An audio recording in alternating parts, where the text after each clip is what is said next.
Warahmatullahi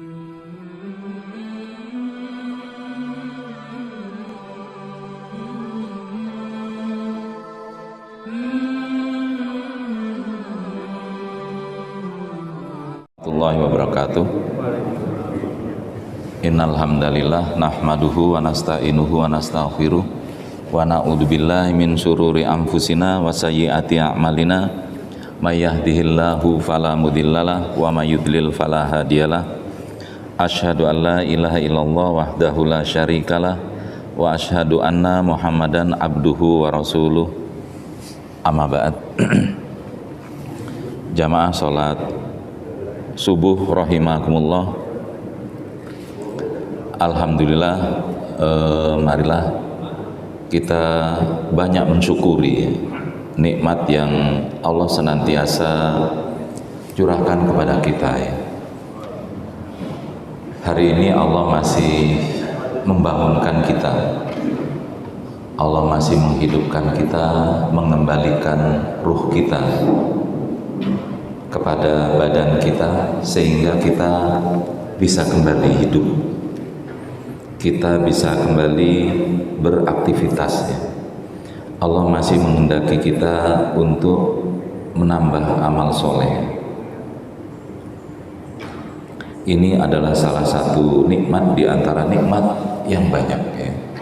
Banyak saudara-saudara kita bahkan yang lebih muda dari kita telah Allah panggil terlebih dahulu.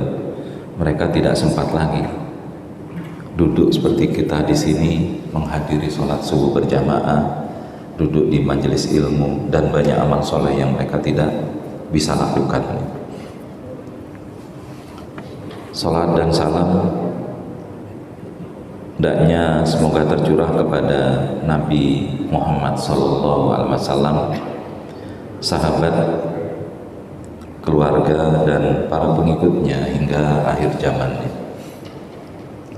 Jamaah sholat subuh rahimakumullah, Nabi kita menganjurkan kita banyak mengingat mati. Aksiru dzikra hadimil ladzat yaknil maut. Banyaklah mengingat pemutus kelezatan. Pemutus kelezatan itu apa? Mati, al-maut. Disebut pemutus kelezatan, orang terhenti dari kenikmatan. Yang menjadi pejabat, dia menikmati kenyamanan sebagai pejabat, fasilitasnya dan seterusnya. Dengan kematian diputuslah kenikmatan itu ya. Termasuk kenikmatan yang lain, kenikmatan sebagai orang tua, nikmat dengan keluarganya, anak istrinya, dia tentram, senang. Dengan kematian diputuslah kelezatan itu ya. Termasuk orang yang memiliki kesehatan yang baik, bisa beraktivitas dengan berbagai ragamnya. Kematian itu memutus kelezatan dari kesehatan tersebut, yaitu mati. Dan mengingat kematian itu adalah ibadah yang itu manfaatnya sangat banyak ya, sehingga kita tidak berpanjang angan-angan, kita semangat beribadah, kita bersegera taubat. Dan ketika kematian menjemput, maka tidak ada lagi yang bermanfaat. Yang bermanfaat apa? Yang kecil-kecil, yang kita remehkan, yang kita kecilkan, yang kita abaikan, itulah yang bermanfaat ketika kematian datang. Apa yang kita remehkan? Duduk di majelis ilmu ini,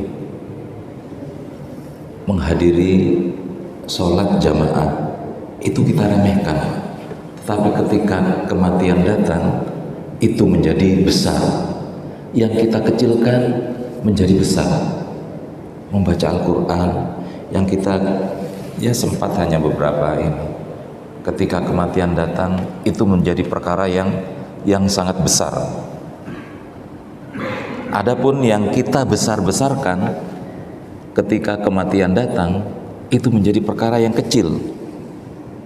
Kekayaan yang selalu kita banggakan, kita upayakan sedemikian rupa, tidak ada artinya sama sekali. Bahkan dompet yang ada di saku kita bukan milik kita lagi, milik ahli waris. Rumah yang kita perjuangkan, kita banggakan, lepas dari tangan kita ketika kematian, tidak ada manfaatnya sama sekali. Apa yang kita kecilkan, kita remehkan menjadi besar, yaitu amal soleh. Dan apa yang kita besarkan menjadi tidak ada artinya. Karena itu tidak ada penyesalan orang-orang yang meninggal itu, kenapa saya dulu tidak banyak lembur ya? Nggak ada. Kenapa saya tidak mengumpulkan harta sebanyak-banyaknya? Tidak ada.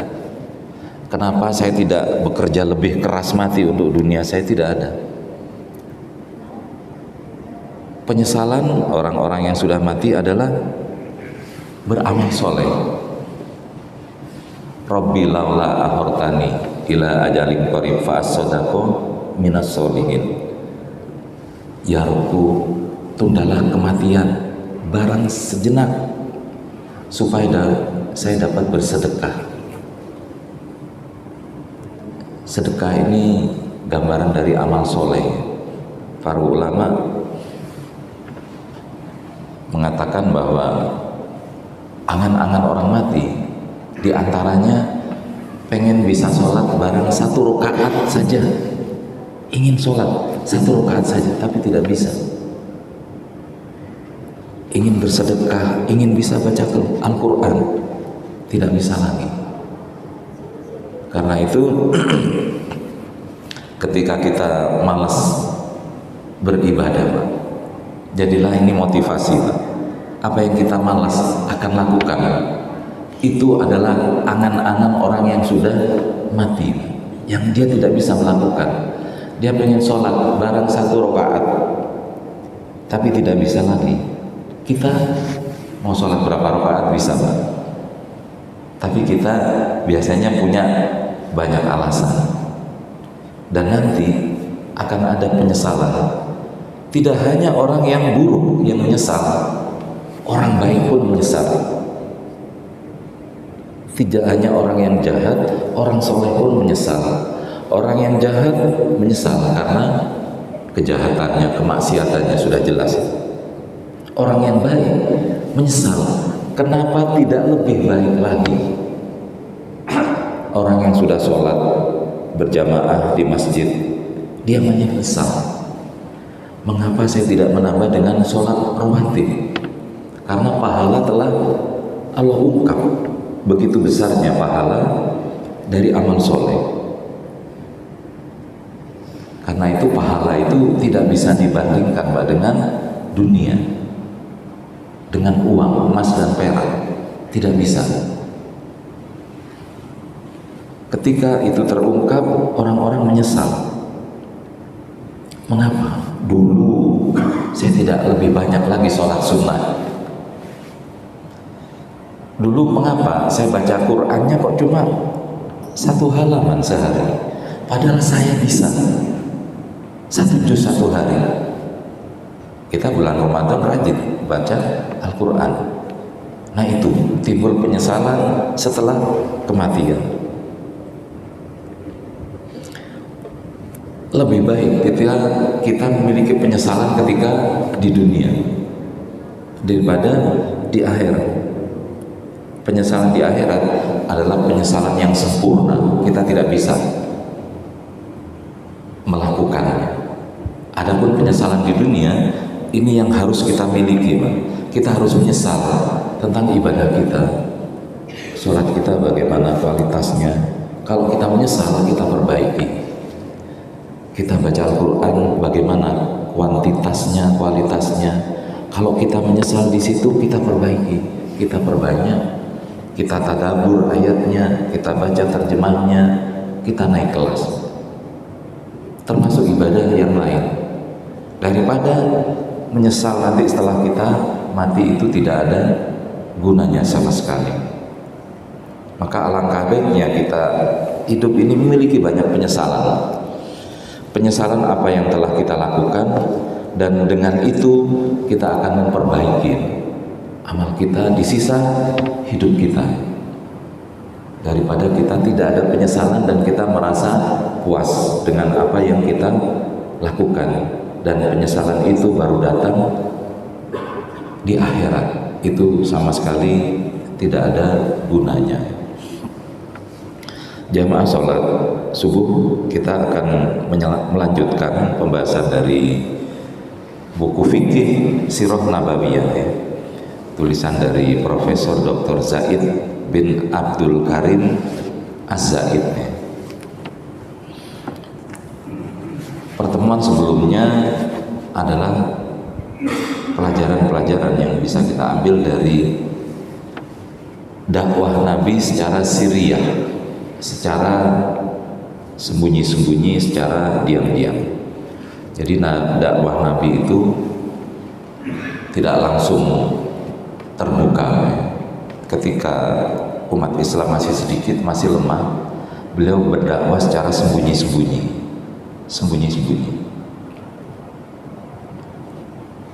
Kemudian turun perintah Allah agar Nabi mulai terbuka, terang-terangan mengajak kepada kaum kafir Quraisy agar mengikuti dakwah Nabi.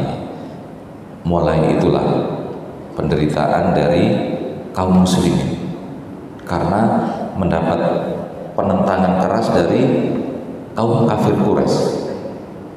Siksaan, penindasan mulai diterima oleh orang beriman ketika Nabi memulai dakwah jahriyah, dakwah terang-terangan, dakwah terbuka. Nah, kita akan bahas tentang sikap Quraisy terhadap dakwah setelah masa terang-terangan ini. Pada awalnya kaum Quraisy ini mengira bahwa dakwah Nabi ini sama dengan dakwah lainnya yang muncul di Mekah, ya. Muncul sebentar hilang, muncul sebentar hilang. Mereka beranggapan seperti itu, bahwa ini tidak akan lama nanti akan hilang.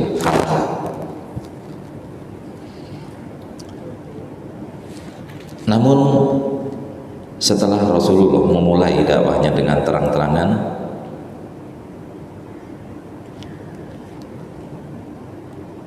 orang-orang kafir mulai khawatir, karena dakwah Nabi ini yang menyeru hanya menyembah kepada Allah yang satu, kemudian mau tidak mau menjelaskan hakikat apa yang disembah, dan itu akan menyinggung sembahan orang-orang kafir yang hanya berupa patung, bahwa patung itu tidak bisa mendatangkan kebaikan, tidak bisa mendatangkan kemudaratan. Disitulah mulai tersinggung orang-orang kafir, bahwa itu melecehkan sembahan mereka. Mulailah timbul penentangan yang keras dari orang-orang kafir kepada dakwah Nabi.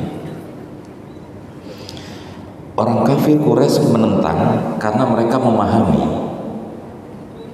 arti uluhiyah, menyembah hanya kepada Allah, tidak kepada banyak sembahan sebagaimana yang kaum kafir lakukan. Dan untuk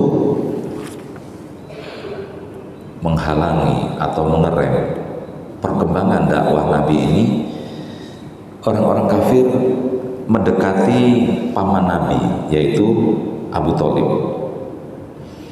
Mereka minta agar Abu Thalib ini menjadi mediator, menjadi perantara untuk berdialog, untuk negosiasi, dan seterusnya. Yang intinya orang kafir ingin Abu Thalib itu minta ponakannya untuk menghentikan dakwahnya.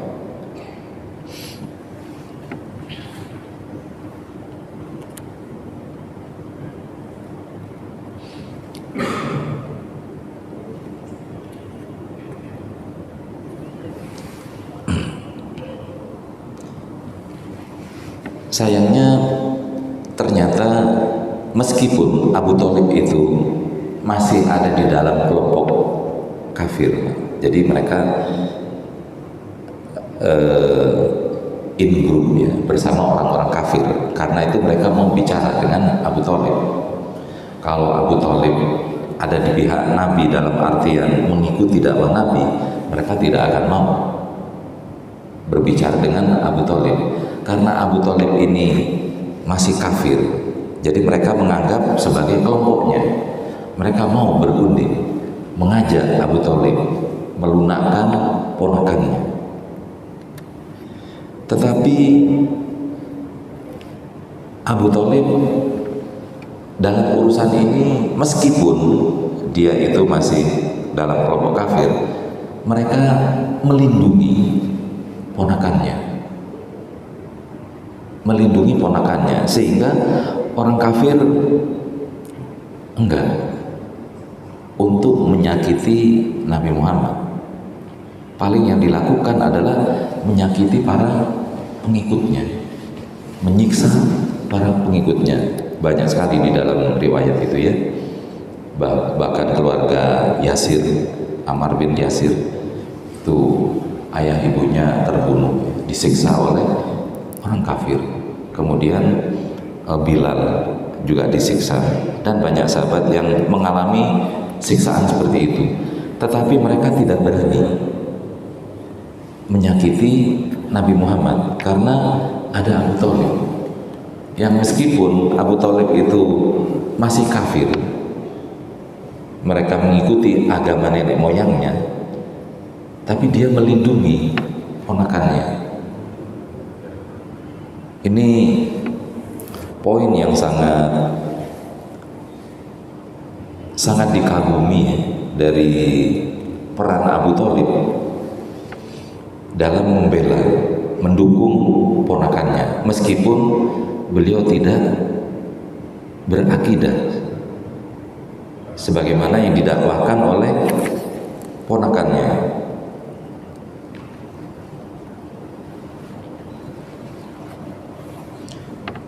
Orang kafir ini berkata kepada Abu Thalib, "Wahai Abu Thalib, sesungguhnya anak saudaramu telah menghina Tuhan-Tuhan kita.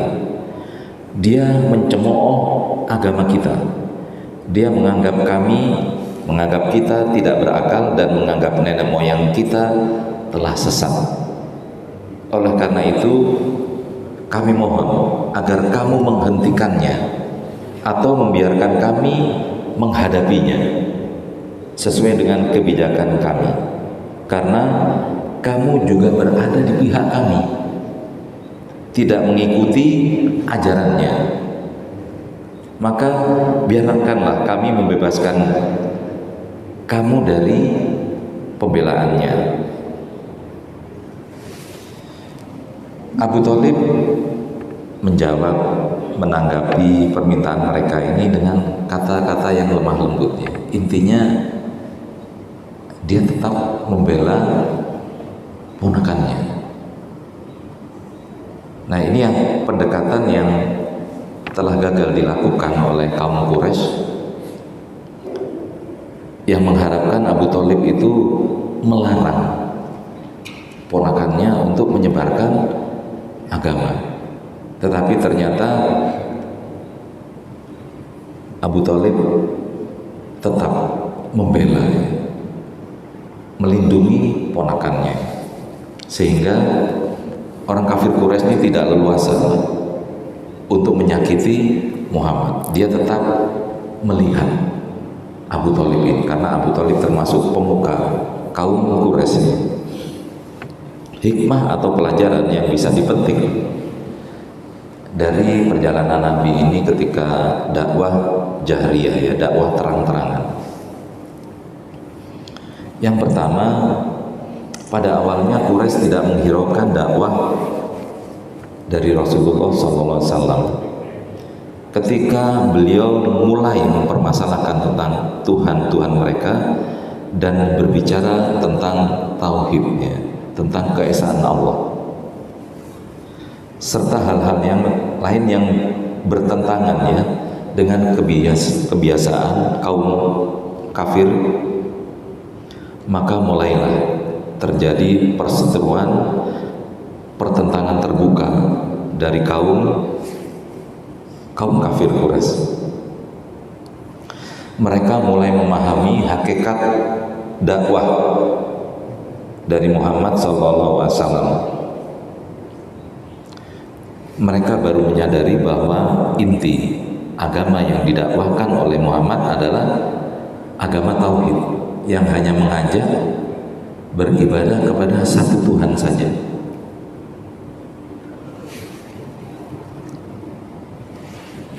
Mereka, orang-orang kafir, memahami hakikat dari dakwah Muhammad ini, dan justru itu mereka menentangnya.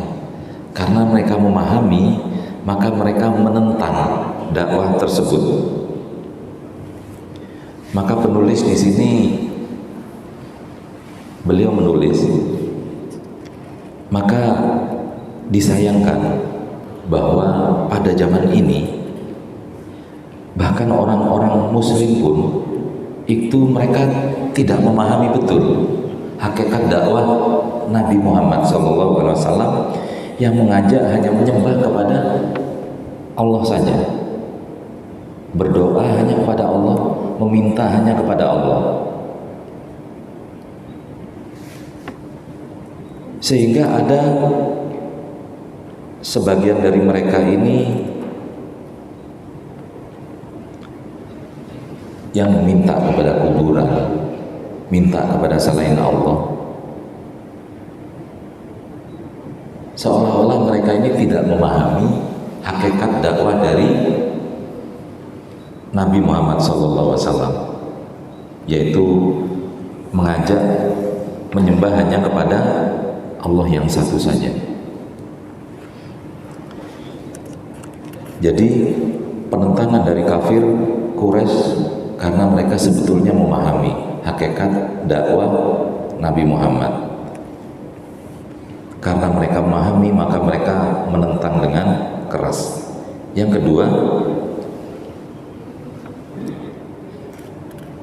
pertanyaannya, apa yang menyebabkan kaum Quraisy menolak dakwah Rasulullah SAW? Allah berfirman, bal qalu inna wajadna aba'ana ala ummati wa inna ala asarihim muhtadun.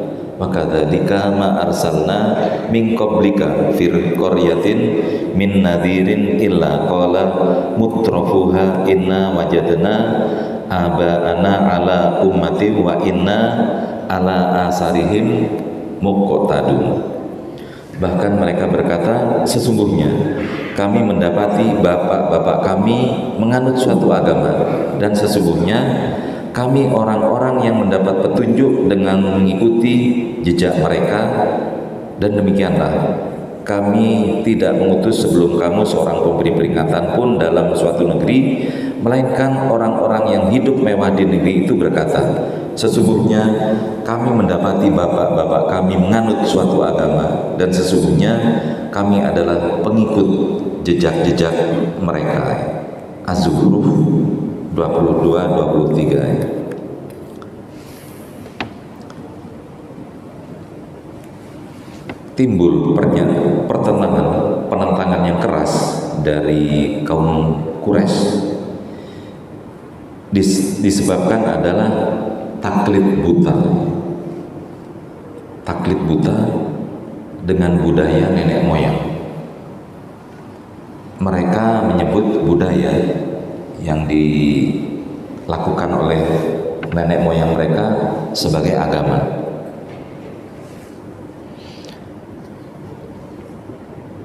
Dan ini adalah perkara yang sangat berat, termasuk sekarang. Jadi melawan budaya itu akan berat, akan sulit, dan itu yang akan dihadapi oleh para penyeru sebagaimana zaman dahulu. Jadi mereka itu kalau apa yang sudah biasa dilakukan oleh nenek moyangnya, mereka itu enggan untuk menentangnya. Dan ini demikian juga. Tetapi yang namanya budaya itu akan berubah karena hanya berdasar akal pikiran manusia. Ketika itu dirasa tidak efektif, orang akan berubah budaya. Dulu mungkin banyak Pak ya, ketika orang menentukan sesuatu yang penting, mereka itu mencari hari baik, tanggal baik, pindah rumah, itu ngitung segala macam ya. Tapi sekarang karena kepraktisan, orang paling milihnya hari libur saja. Kalau nggak Sabtu, Ahad, udah, sudah tidak lagi hari baik, bulan baik, semua hari baik, semua bulan baik. Nah itu budaya, tapi akhirnya tergerus oleh pragmatisme. Ya orang maunya yang simple saja, pindahan rumah ya pas libur saja, hari baik, bulan baik pas hari kerja ya nggak bisa juga. Nah itu budaya akan berubah, meskipun di awalnya akan sulit ya.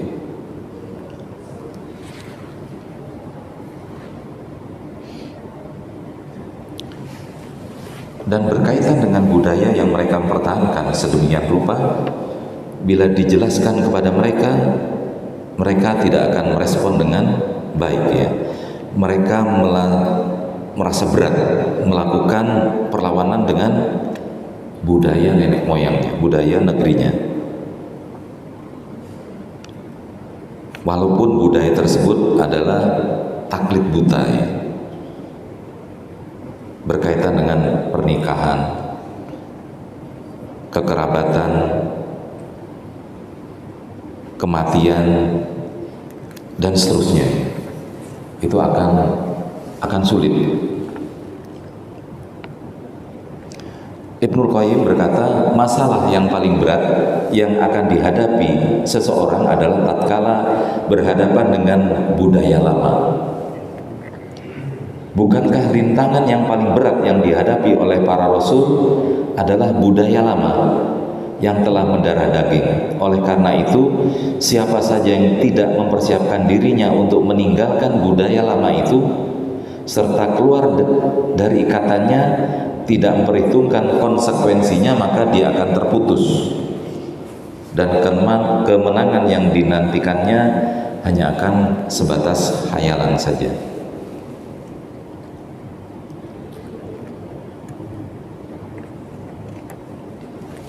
Jadi bagi para penyeru, para dai harus memahami itu ya, bahwa ada budaya yang itu akan menjadi ganjalan utama dari seruan yang kita lakukan. Allah berfirman, wa kadzalika ma arsalna min qablika fi qaryatin min nadhirin illa qala mutrafuha inna wajadna aba'ana ala ummati wa inna ala atharihim muhtarun. Dan demikianlah kami tidak mengutus sebelum kamu seorang pemberi peringatan dalam satu negeri, melainkan orang yang hidup di negeri itu berkata, sesungguhnya kami mendapati bapak-bapak kami menganut suatu agama dan sesungguhnya kami adalah pengikut jejak mereka. Poin yang ketiga, tidak boleh kita menamakan sesuatu dari agama ini sebagai budaya, dan juga demikian jangan menamakan budaya itu sebagai agama.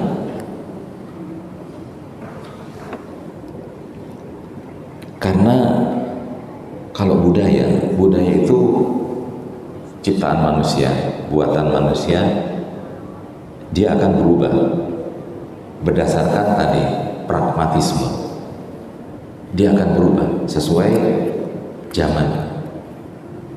Karena itu kita tidak boleh menamakan dari agama kita ini budaya. Demikian juga budaya kita sebut sebagai agama. Karena bisa jadi generasi di bawah kita itu akan merubah budaya yang selama ini kita agungkan, kita keramatkan. Karena itu bila kita menamakan dari agama ini itu sebagai budaya, maka akan tercampurlah antara buatan manusia dan aturan dari Allah. Agama itu aturan dari Allah. Adapun budaya itu karya manusia, ciptaan manusia. Karena itu kita harus berhati-hati memberi nama apakah itu budaya atau agama. Yang budaya ya budaya, ada garis pemisah yang sangat jelas. Agama adalah milik Allah. Kita menjalankan agama sesuai aturan Allah. Tidak boleh kita berkreasi dalam agama, tidak boleh kita kreatif di dalam agama. Karena konsekuensi dari syahadatain yang kedua, wa asyhadu anna Muhammadar Rasulullah, itu adalah ittiba, mengikuti Nabi, mengikuti sunnah Nabi. Itu konsekuensinya. Ketika keluar dari itu namanya bid'ah. Jadi menganggap buatan manusia sebagai aturan agama, itu lawan dari sunnah. Yang keempat, bagi yang baca sirah perjalanan Nabi akan mengagumi sikap Abu Thalib yang tampil dengan segenap kemampuannya untuk membela Nabi Muhammad, keponakannya. Meskipun dia masih dalam kelompok kafir Quraisy, tetapi dia berdiri melindungi ponakannya. Yang itulah ketidakberhasilan dari kafir Quraisy untuk membujuk Abu Thalib agar menghentikan sepak terjang ponakannya. Ibnu Katsir beliau berkata, paman beliau Abu Thalib tidak mengikuti ajaran Nabi, tetapi bagi Abu Thalib Muhammad adalah makhluk yang paling dia cintai. Itulah sebabnya dia menyantuni, berbuat baik, menjaga dan membelanya. Abu Thalib berhadapan dengan kaumnya walaupun mereka masih sama keyakinan dengan Abu Thalib, sama-sama tidak mengikuti dakwah Muhammad. Dan ini diantara hikmah mengapa Allah meletakkan Abu Thalib tetap dalam kelompok kaum kafir, sehingga kaum kafir bisa tetap berbicara dengan Abu Thalib karena mereka satu kelompok. Tetapi Abu Thalib membela Nabi Muhammad untuk melanjutkan dakwahnya.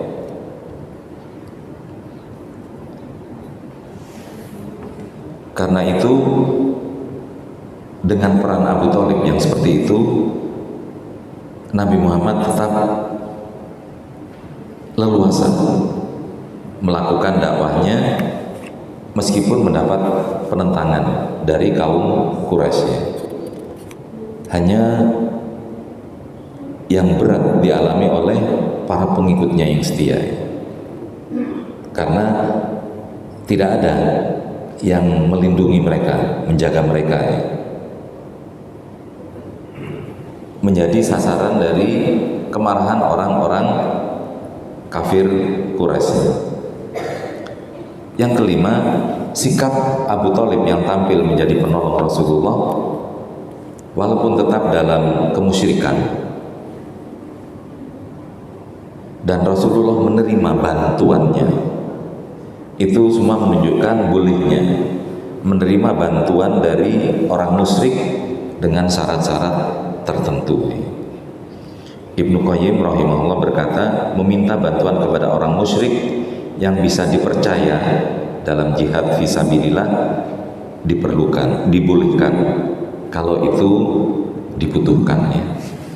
Demikian yang bisa saya sampaikan sekilas perjalanan dakwah Nabi, memulai dakwahnya dengan terang-terangannya, dan itulah awal dari siksaan yang dialami oleh para pengikut yang setia, ya.